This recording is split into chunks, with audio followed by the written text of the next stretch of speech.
Hey guys, LevelCap here. Today I want to address a question that I've been getting asked by a lot of people, and that's how to get into Airsoft. Now, can't give you all the good answers on that. Obviously, you have to have good fields and that sort of thing nearby, or a group of friends to play with.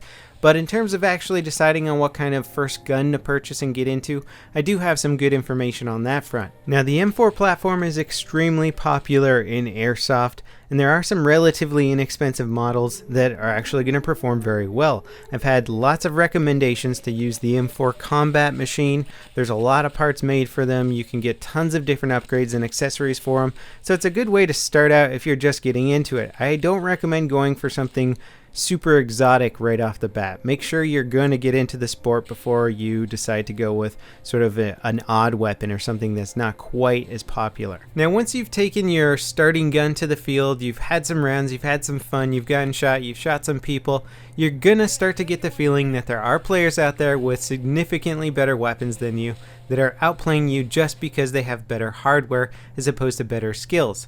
I definitely got that feeling when I first started playing, and I think there's some relatively cheap upgrades that you can get that can turn a starter gun into something that's going to perform a lot better and help you shoot much more accurately. Now, the gun I'm going to use here for my basic modding platform is actually a Polar Star. It's a very high-end weapon, but visually speaking, it's pretty much identical to, say, a G&G combat machine when you first get one. So all these mods that I'm going to put on it are going to be the exact same procedure for any sort of M4 platform. And I feel one of the basic upgrades that you want to do first when you get your M4 or whatever kind of gun you start out with is you want to swap out the iron sights for something like a red dot sight. Now, this is a nice little NC Star red dot sight. It was one of the first sights I ended up using. It's a great little sight. You can mount it on there easy. The problem I had with it is that it got shot out very quickly, and that's a $40 or $50 sight that you're losing right there. Luckily, stores like Airsoft GI sell this little thing called a lens protector. It's basically made for Airsoft for everybody who's had a sight shot out. You can just mount this little piece of plastic in front of your sight. Don't have to worry about it getting shot out. Alternatively, you can get something like this AMP micro red dot here, which actually has a kill flash built into the front, which is a real device used to try and hide the flash of the sight, but in Airsoft, it will protect it against BB shots. These first two sights are some of my favorite, and I think they're a great way to start out with Airsoft. Now, there's also tons of other sight options out here. This one is a UTG red dot and green dot sight here, so it gives you the option to switch between red and green. It's a little bit larger of a sight. It does have a bigger window to look through if that's what you prefer. Now, when you first mount it on the weapon, it's kind of low. Now, to be able to see through it while playing with an Airsoft mask on, you're going to need to raise it up a little bit, and you can get a cheap little riser here.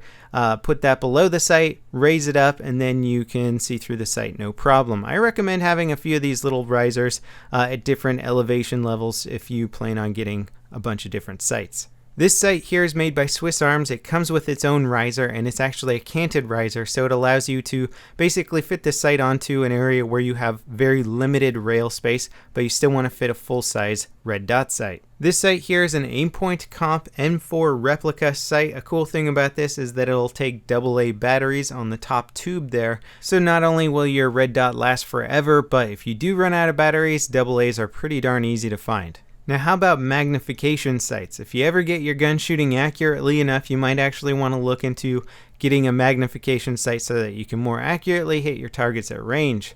This is a Trijicon ACOG sight knockoff. It is a Chinese knockoff. It's a 4x sight. It looks very cool. It's even got the little optic fiber on top. Now, obviously, the real sights cost a lot of money, and there's plenty of good alternatives to buying an actual ACOG. You may have seen this sight in my last M27 video. Airsoft GI hooked me up with a Vism 1.1 to 4x zoom sight. This is actually a really great sight. I much prefer it over the knockoff ACOG that I have. It will run you a little bit pricey, but I gotta say, if you're looking for something with zoom for Airsoft, this thing is going to be amazing. Once you figure out which kind of sight works well for you, you're going to want to look into potentially foregrip options. The lower rail of the front end of your barrel has basically a spot where you can mount a foregrip. This here is a G&G foregrip. It's lightweight, it's plastic, it's durable. You definitely want to try and keep as much weight off the front of your gun as possible. This is a good basic starting option. Maybe your gun doesn't have side rail space or you need more. This is another G&G plastic foregrip, and it has rails on the top sides of it. So it gives you a little bit more mounting options if you want to do something with flashlights on the front end of your gun. Maybe you really want to save some weight and you really don't want a full-length foregrip. This is a stubby foregrip, same thing as before, just shorter. Now how about something with options? This thing here is a folding foregrip. So not only can it just be a normal vertical foregrip, you can fold it all the way up so that you can carry it in a gun bag easier. You can also angle it at interesting 45-degree intervals in case you want to use it as sort of an angled foregrip. So this thing just gives you a lot of options if you're not sure what to go with. This isn't a bad way to go. Then we have a UTG quick detach vertical foregrip. This thing here is very easy to mount on your rails and dismount. You'd be surprised how useful that feature can be. Now maybe you want to integrate an easy flashlight system to the front of your gun. You're playing in close quarters, indoors, you want to blind your opponents. This sight here has a flashlight built into it, so you can easily mount this grip on your gun, and it comes with the light, so now all of a sudden you've got a tactical weapon for close quarter combat. Taking that a step further, we have an M900 Replica. This has got pressure plates built into the grip. It's got a lot of batteries and an extremely bright flashlight. This is a very good option. It is durable. It's also a little bit heavier, so keep that in mind if you're deciding to go with this route. Now how about an actual angled foregrip? This is the Magpul foregrip. This is the exact same one you're going to see in Battlefield 4, and it has been proven to help people control their recoil because it gives you a different way of holding the weapon. Not sure how much of an effect this actually has in Airsoft, but it certainly does look cool.